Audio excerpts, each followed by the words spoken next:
Hello students, आज की class में हम लोग कुछ क्वेश्चंस को इंटीग्रेशन के सॉल्व करने वाले हैं। कुछ बेसिक प्रॉपर्टीज जो हम लोगों ने अभी तक पढ़ी हैं, बेसिक फॉर्मूले पढ़े हुए हैं, उन फॉर्मूले पे बेस्ड कुछ क्वेश्चंस को हम लोग सॉल्व करने वाले हैं आज अपनी प्रैक्टिस के लिए। तो पहला क्वेश्चन ये हमारे सामने है, integration of cos 2x minus cos 2 alpha upon cos x minus cos alpha dx। ये इस फंक्शन का हम लोगों को इंटीग्रेशन करना है। तो कभी भी अप्रोच क्या होनी चाहिए किसी भी क्वेश्चन को सॉल्व करते समय, हम लोगों ने अभी तक जो चीजें पढ़ी हैं उस हिसाब से पहले तो सवाल में हम लोगों को ये देखना चाहिए कि क्या चीजें हम लोगों को एलिमिनेट करनी है इंटीग्रेशन के अंदर, क्या टर्म्स हम लोगों को एलिमिनेट करना है सबसे पहले उस इंटीग्रेशन को आसान बनाने के लिए। तो एक बात हमारी नजर में बिल्कुल जाएगी कि अभी तक हम लोगों ने fx अपॉन gx टाइप का कोई इंटीग्रेशन सॉल्व करना नहीं पढ़ा है। ठीक है, बेसिक फॉर्मूले से हम लोग सॉल्व कर रहे हैं। दैट मीन्स कि हम लोगों को यहाँ पर डिनोमिनेटर का जो टर्म है उसको एलिमिनेट करना पड़ेगा। डिनोमिनेटर टर्म एलिमिनेट करने का मतलब हो गया कि डिनोमिनेटर को कुछ ना कुछ करके डिनोमिनेटर वाले टर्म का ही सिमिलर टर्म हम लोगों को न्यूमरेटर में भी लाना है, जिससे कि कैंसिल आउट हो जाए दोनों टर्म्स और हमारे पास एक सिंपल फंक्शन बचे इंटीग्रेशन के लिए। तो ध्यान दोगे, cos 2x को हम लोगों को cos x में बदलना है, cos 2 अल्फा को cos अल्फा में बदलना है। बिल्कुल स्ट्राइक करेगा माइंड कि यहाँ पे क्या फॉर्मूला लगा दो, cos 2x is equal to 2 cos square x minus 1। तो चलो उसी फॉर्मूले को यूज करके हम लोग देखते हैं आगे कि क्या क्या होने वाला है। तो ये हो जाएगा integration of cos 2 cos square x minus 1, और यहाँ पे माइनस साइन के साथ जब cos 2 अल्फा पे वही फॉर्मूला लगेगा 2 cos स्क्वायर अल्फा माइनस 1, तो minus of 2 cos square alpha और माइनस वाला प्लस बन जाएगा 1 upon cos x minus cos alpha, ठीक है, इंटू dx। अब ये क्या होगा, यहाँ से +1 और -1 हो गया कैंसिल आउट, 2 कॉमन हम लोग यहाँ से ले लेंगे और 2 को बाहर निकाल लेंगे। तो ये बचेगा cos square x minus cos square alpha upon cos x minus cos alpha into dx। अब यहाँ से अगर हम लोग देखें तो cos square x minus cos square alpha को हम लोग लिखेंगे a square minus b square से a plus B a minus B. ठीक है, तो a माइनस बी मतलब होगा cos x minus cos alpha, तो वो एलिमिनेट हो जाएगा, यहाँ से कैंसिल आउट हो जाएगा। इंटीग्रेशन हमारे पास फाइनली बचेगा क्या, cos x minus cos alpha into dx। अब हम लोग अलग अलग प्लस वाला टर्म बचेगा, माइनस तो एलिमिनेट हो चुका है, तो अलग अलग हम लोग स्प्लिट करेंगे अब इसको cos x और cos अल्फा को। तो ये हो जाएगा 2 integration of cos x dx plus 2 integration of cos alpha dx। अच्छा, cos x का इंटीग्रेशन अगर हम लोग देखें तो cos x का इंटीग्रेशन क्या होता है हमारे पास, sin x। ठीक है, तो cos x का इंटीग्रेशन अगर sin x है तो यहाँ से हम लोग 2 इंटीग्रेशन ऑफ cos x को लिख सकते हैं 2 इंटू sin x। ठीक है, तो ये हो गया 2 into sin x plus 2 times ये cos अल्फा क्या है हमारे पास, कांस्टेंट है, तो cos अल्फा कांस्टेंट को बाहर निकालेंगे तो ये हो गया cos alpha integration of dx बचेगा, या फिर हम बोल सकते हैं इंटीग्रेशन ऑफ 1 इंटू dx। तो उसका कितना हो जाएगा, x बचेगा, इंटीग्रेशन ऑफ 1 dx, इसकी वैल्यू होगी x। तो फाइनल रिजल्ट जो हमारे पास आएगा वो होगा 2 sin x plus 2x into cos alpha, और फिर प्लस सी एक कांस्टेंट हम लोग आर्बिट्रेरी कांस्टेंट जो इंटीग्रेशन का होता है वो बाद में लिख देंगे यहाँ पर। तो इस तरीके से हम लोग कुछ क्वेश्चंस को अटेम्प्ट करेंगे। अब आगे बढ़ते हैं, हम लोग इनवर्स के क्वेश्चन को देखते हैं कि इनवर्स ट्रिग्नोमेट्रिक जो क्वेश्चंस होते हैं उसके इंटीग्रेशन को हम लोग कैसे सॉल्व कर सकते हैं। ठीक है, तो मूविंग ऑन टू इनवर्स, अगला क्वेश्चन हमारा second, integration of tan inverse under root 1 minus sine x upon 1 plus sine x into d x. ठीक है, और x की रेंज जो दी हुई है वो क्या है, -π/2 टू π/2।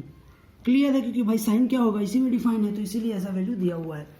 तो अगेन ऐसे क्वेश्चन को हम जब देखेंगे तो माइंड में वही बात फिर से आनी चाहिए कि अब हम लोगों को tan इनवर्स को सिंप्लीफाई करना है, मतलब tan इनवर्स थीटा है कुछ ये, तो अगर हम लोग इस वाले टर्म को tan थीटा में कन्वर्ट कर दें किसी भी तरीके से, अंडर रूट वाले टर्म को tan थीटा में कन्वर्ट कर दें, तो tan inverse of tan theta मतलब कि थीटा हम लोगों को डायरेक्टली मिल जाएगा, तो इंटीग्रेशन हमारा आसान बन जाएगा। तो इसको करने के लिए हम लोगों को अंडर रूट के अंदर ये जो पूरी क्वांटिटी है रूट वाली, इसको हम लोगों को बनाना है क्या, 10। ठीक है, तो क्या कर सकते हैं उसके लिए, अगेन ऐसा सोचने के लिए हम लोग क्या कर सकते हैं, देखो एक तरीका क्या है हमारे पास, कि हम लोगों ने एक काम किया, एक मेथड जो हमारे दिमाग में आ सकता है कि अगर हम लोग 1 को लिख दें sign square x/2 plus cos square x/2, ठीक है, sign square x/2 plus cos square x/2 लिखते हैं, और फिर साइन x को कन्वर्ट कर दें किसमें, 2 साइन x/2 कॉस x/2 को, ठीक है। तो ऐसा करने से देखो फायदा क्या मिलेगा हम लोगों को। मैंने लिखा इसको अंडर रूट में sine square x/2 plus cos square x/2 minus 2 sine x/2 into cos x/2। अब देखो तुम लोगों को दिखने लगा होगा कि यहाँ पर मैंने क्या करने की कोशिश की है इसको आसान बनाने के लिए। और ये क्या हो गया, sine square x/2 plus cos square x/2 plus 2 sine x/2 into cos x/2, ठीक है, ये आ गया। अब ये रूट के अंदर अगर हम लोग ध्यान से देखें तो जो टर्म्स बच रहे हैं हमारे पास अंडर रूट में, ये ऊपर क्या है, साइन x/2 प्लस कॉस, मतलब हम लोग बोल सकते हैं कि cos x/2 minus sine x/2 का होल स्क्वायर है ये, ठीक है। और इसके साथ में डिनोमिनेटर में अगर हम लोग देखें तो cos x/2 plus sine x/2 का होल स्क्वायर है, ठीक है। तो अगर हम लोग इसके बाद क्या करेंगे, इसको अंडर रूट में स्क्वायर स्क्वायर है दोनों को, तो रूट खत्म हो जाएगा, वैल्यू जो बाहर बचेगी हमारे पास वो क्या होगी, tan inverse cos x/2 minus sine x/2, ठीक है, under root integration of tan inverse cos x/2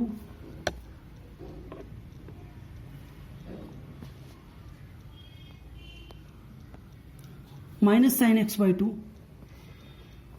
upon cos x/2 plus sine x/2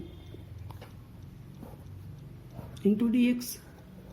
अब यहां से ये देखो क्लियर दिखने लगा है। ऐसे क्वेश्चन बहुत सॉल्व किए होंगे तुम लोगों ने क्लास 10th में, क्लास 11th में ट्रिग्नोमेट्री में, कि इस पूरे फंक्शन की वैल्यू, इसकी पूरे की वैल्यू करने के लिए हम लोग क्या करते हैं, निकालने के लिए tan के टर्म में cos x/2 कॉमन ले लेंगे, न्यूमरेटर डिनोमिनेटर दोनों में से cos x/2 कॉमन ले लेंगे। तो याद भी होगी बहुत सारे बच्चों को इसकी डायरेक्ट वैल्यू, जब cos x/2 कॉमन लोगे तो यहाँ क्या बचेगा, 1 माइनस tan x/2 और डिनोमिनेटर में 1 प्लस tan x/2। अब ये tan a माइनस b का फॉर्मूला दिख रहा है कहीं से, कैसे दिख रहा है, क्योंकि हम लोग tan 1 को हम लोग लिख सकते हैं tan π/4, और ये हो गया minus tan x/2 upon 1 plus tan a minus tan b मिल गया, 1 plus tan a tan b चाहिए, तो देखो tan b तो लिखा हुआ है tan x/2, tan a के लिए क्या 1 तो चाहिए, इंटू 1 हमेशा मान सकते हैं कि होता ही होता है, तो tan π/4 हम लोग ऑटोमेटिकली इसको मल्टीप्लाई लिख सकते हैं कि ये यहाँ पर है प्रेजेंस। तो ये क्या बन गया हमारे पास, tan a माइनस b का फॉर्मूला। तो ये हो गया tan inverse tan π/4 minus x/2 dx, ठीक है। तो ये हमारे पास आ गया रिजल्ट।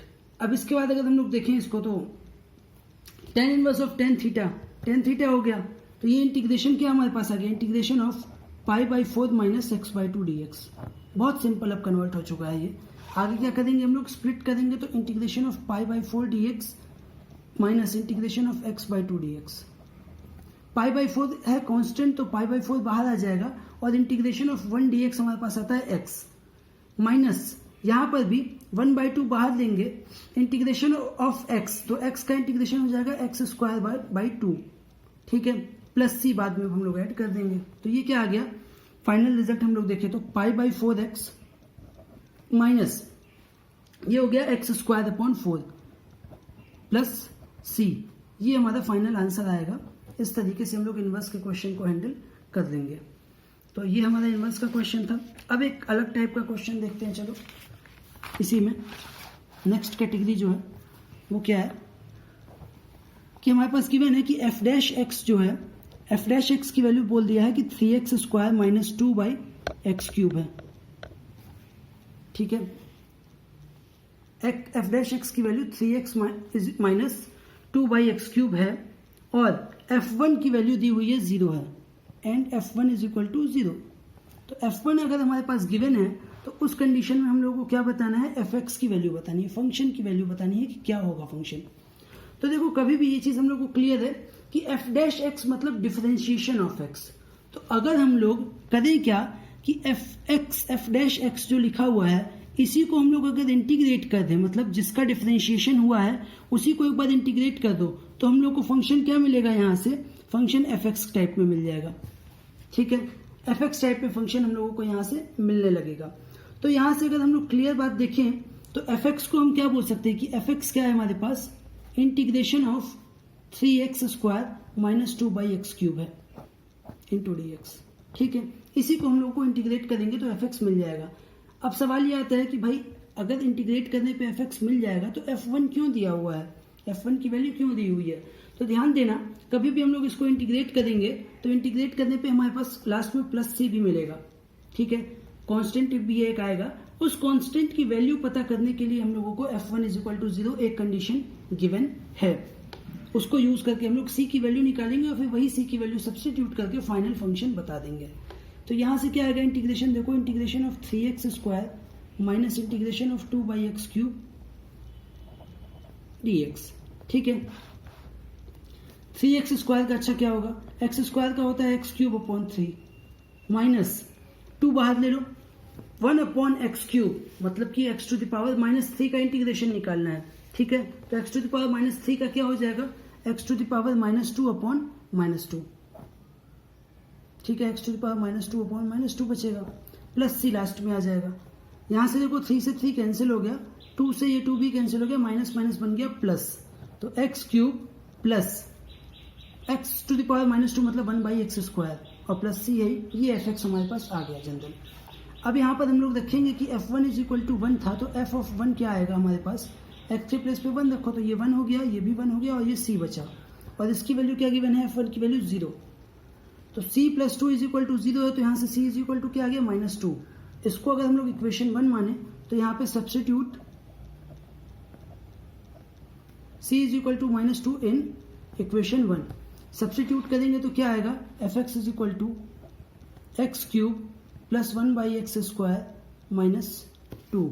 ये हमारा फाइनल आंसर आ जाएगा, इस तरीके से निकालेंगे तो। ठीक है, ऐसा ही कुछ क्वेश्चन है, बाकी कुछ और क्वेश्चंस भी इसी तरीके के, उनको भी देखते हैं। चलो एक नेक्स्ट क्वेश्चन है हमारा, जो कि है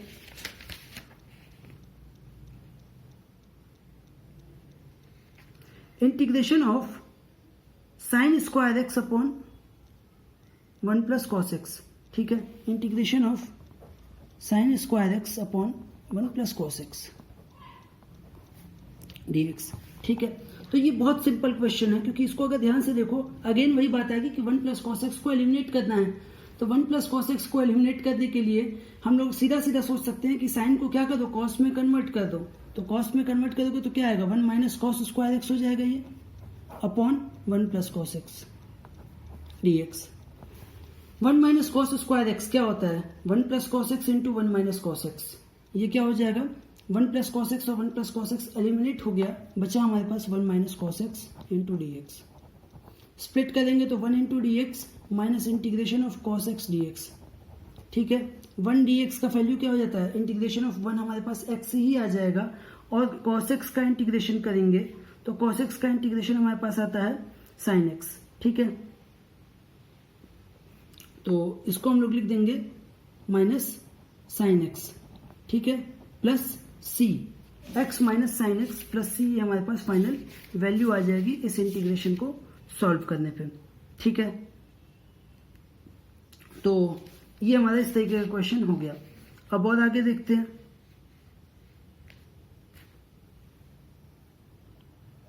नेक्स्ट क्वेश्चन, ठीक है, ये है cos x upon 1 + cos x, integration of cos x upon 1 + cos x plus c, sorry answer में लिखने लगा प्लस c नहीं, cos x × 1 upon 1 + cos x dx। ये इंटीग्रेशन की वैल्यू हम लोगों को निकालनी है। ठीक है, तो अगेन इसको हम लोग अप्रोच देखो क्या होना चाहिए ऐसे क्वेश्चन को सॉल्व करने का। फिर से cos x लिखा हुआ है, ठीक है, नीचे है 1 + cos x, और 1 + cos x को हम लोगों को क्या करना है, एलिमिनेट। तो 1 + cos x को एलिमिनेट करने के लिए हम लोग तरीका क्या लगा सकते हैं, देखो रेशनलाइज कर दो, जब ऊपर कुछ ऐसा ना दिखे कि जिसको कन्वर्ट किया जा सके, क्योंकि cos x ही है, कन्वर्ट तो कर नहीं सकते, तो रेशनलाइज कर दो सबसे अच्छा तरीका। cos x 1 - cos x हो जाएगा, और नीचे भी जब 1 - cos x से मल्टीप्लाई हो जाएगा। ठीक है, इंटू डी एक्स। ये क्या आ गया हमारे पास, देखो मल्टीप्लाई करेंगे तो cos x minus cos square x upon 1 plus cos x 1 minus cos x मतलब 1 माइनस कॉस स्क्वायर एक्स, या फिर हम बोल सकते हैं sine square x d x. ठीक है, अब हम लोग अलग अलग डिवाइड करेंगे तो cos x upon sine square x d x minus integration of cos square x upon sine square x d x. ठीक है, अब यहां से देखो ये क्या हो जाएगा, cos x upon sine square x, तो एक कॉस अपॉन साइन मिलके कॉट बन गया। ठीक है, और दूसरा 1 अपॉन साइन बचेगा तो वो क्या हो गया, कोसेक एक्स हो गया, cot x into cosec x d x minus यहां पर ये देखो cos square by sine square बन गया cot square x d x. ठीक है, अब बहुत ज्यादा क्लियर है कि यहां से वैल्यू हम लोग की क्या बनने वाली है। क्यों, क्योंकि यहां पे हम लोग को पता है कि cot x into cosec x d x. ठीक है, cot x into cosec x का इंटीग्रेशन हम लोग करेंगे तो क्या होता है, माइनस कोसेक एक्स आता है, ये पता है सभी को। ठीक है, तो माइनस कोसेक एक्स इसकी वैल्यू आ गई। ठीक है, उसके बाद फिर दूसरा टर्म क्या था, integration of cot square x था। तो कॉट स्क्वायर एक्स का इंटीग्रेशन क्या होता है, अगर हम लोग याद करें तो कॉट स्क्वायर एक्स का इंटीग्रेशन जनरली अगर सोचो तो क्या होता है, फिर से वही बात आई कि कॉट किसका होता है, तो कॉट स्क्वायर एक्स का डायरेक्टली तो फॉर्मूला हम लोगों ने अगर तो किया है तो इसको कन्वर्ट कर सकते हैं किसमें, कॉट स्क्वायर एक्स को 1 प्लस टेन स्क्वायर में कन्वर्ट कर सकते हैं। सॉरी, कॉट स्क्वायर को हम लोग लिख सकते हैं 1 प्लस कोसेक स्क्वायर। ठीक है, तो ये हो जाएगा प्लस ही है ना, सॉरी माइनस साइन के साथ integration of 1 plus cosec square x, minus sine के साथ integration of 1 plus cot square x is equal to cosec square x. तो ये हो जाएगा cosec square x minus 1, cosec square x minus 1 into d x. ठीक है, ये formula हो गया। अब कोसेक स्क्वायर एक्स का फॉर्मूला हम लोग को पता है क्या होता है, माइनस ऑफ कॉट एक्स। तो ये हो गया cosec x minus integration of cosec square x को अगर हम लोग देखें तो ये होता है माइनस ऑफ कॉट एक्स। ठीक है, और फिर minus 1 D x, 1 D x का क्या हो जाएगा, एक्स हो जाएगा प्लस सी, यहां से माइनस साइन अगर बाहर ले लें तो minus of cosec x plus ये हो जाएगा cot x minus minus plus x और फिर प्लस सी। तो फाइनल रिजल्ट हमारा आ गया cot x minus cosec x plus x plus C. ये फाइनल आंसर होगा इस इंटीग्रेशन का, जो कि था cos x upon 1 plus cos x. इसका ये वैल्यू हम लोग निकाल लिए। तो इस तरीके से ये भी इंटीग्रेशन हम लोग का बेसिक था, ये सॉल्व हो गया। ये थोड़ा सा ट्रिक था यहाँ पे, मतलब अच्छा क्वेश्चन था, स्टैंडर्ड थोड़ा सा इसका बेहतर था बाकी से। ठीक है, तो आगे बढ़ते हैं। और एक क्वेश्चन हमारे सामने गिवन है कि f dash x is equal to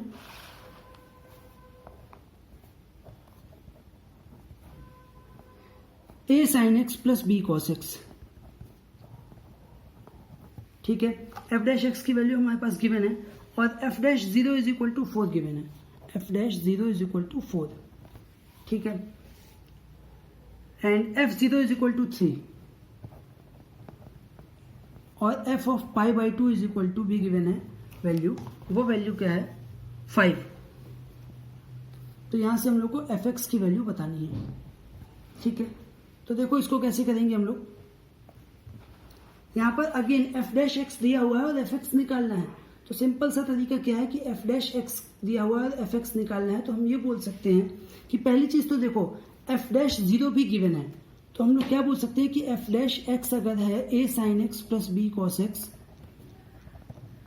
तो यहां से एफ डैश ऑफ 4 क्या हो जाए, एफ डैश ऑफ 0 क्या हो जाएगा, 0 वैल्यू रख दो, तो ए साइन 0 तो 0 हो गया।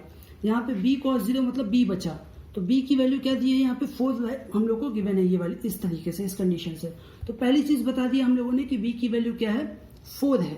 ठीक है, तो ये पर्पज क्यों है, इतने सारे कंडीशन क्यों दिए हैं, क्योंकि यहां से हम लोग को ए बी और सी तीनों की वैल्यू बतानी है। मतलब ए भी कांस्टेंट है, बी भी कांस्टेंट है और एक आर्बिट्ररी कांस्टेंट सी होगा, उसकी भी वैल्यू हम लोगों को बतानी होगी। तो बी तो हम लोगों ने निकाल लिया यहां से। अब आगे बढ़ते हैं किस पे, integration of F dash x d x क्या होगा हमारे पास, एफ एक्स होगा। एफ एक्स निकालने के लिए हम लोग क्या करेंगे, यहां पर इंटीग्रेट करेंगे a sine x plus b cos x को। ठीक है। तो a sin x और प्लस b cos x को हम लोग को इंटीग्रेट करना है, तो यहां से हम लोग क्या बोल सकते हैं कि a sin x को पहले करो, a sin x का करेंगे तो क्या आएगा, a बाहर हो गया और sin x का होता है minus of cos x, plus b बाहर हो गया यहाँ पर b cos x में, और cos x का करेंगे तो क्या आ जाएगा sin x प्लस c। तो यहां से हम लोगों ने बता दिया कि भाई fx जो वैल्यू हम लोग अभी बता रहे हैं स्टैंडर्ड, वो वैल्यू क्या है, minus a cos x plus b sin x plus c। ठीक है, a हम लोग को पता है, तो यहां से हम लोग क्या करेंगे, f0 को यूज करेंगे। f0 की वैल्यू 3 गिवन है, तो इसको यूज करके हम लोग f0 निकालते हैं कि क्या आएगा। तो ध्यान से देखो f0 यहां से क्या आ जाएगा, माइनस a cos x था, ठीक है, माइनस a cos x, तो 0 जब रखेंगे तो cos x के प्लेस पे 0 रखने से क्या होगा, cos 0 मतलब कि माइनस a बचेगा, क्योंकि cos 0 तो 1 होता है, तो ये बचा हमारे पास माइनस a। ठीक है, और फिर क्या होगा, दूसरा टर्म हमारे पास क्या है, साइन का टर्म है, तो यहाँ पे तो 0 रखने पे क्या हो जाएगा, साइन 0 खत्म हो जाएगा, प्लस c भी बचेगा। तो plus c is equal to f0 की वैल्यू देखो क्या गिवन है, 3 गिवन है, तो plus c is equal to minus a plus c is equal to क्या आ गया, 3 आ गया। ये हमारे पास एक इक्वेशन बन गई, जिसको हमने नाम मान लो हमने लोग दे देते हैं फर्स्ट इक्वेशन। ठीक है, अब उसके बाद क्या गिवन है, देखो f ऑफ पाई बाई 2 भी गिवन है। अगर हम लोग क्वेश्चन में देखें तो f of pi by 2 given है, वैल्यू 5। तो f ऑफ पाई बाई 2 चलो निकाल लेते हैं। तो क्या है क्वेश्चन है, माइनस a cos x था ना, माइनस a cos x, तो minus a cos pi by 2 हो गया, plus b sine pi by 2 हो गया, और प्लस c है ही। ठीक है, तो cos पाई बाई 2 0 होता है, खत्म हो गया। b sine pi by 2, b की वैल्यू हम लोगों ने पहले ही निकाल के रखी है, जो कि आ रही है 4, तो ये वैल्यू क्या हो गई, 4 साइन पाई बाई 2 मीन्स 1, तो 4 हो गया प्लस c आ गया, यहाँ पर 4 प्लस c बचा। ठीक है,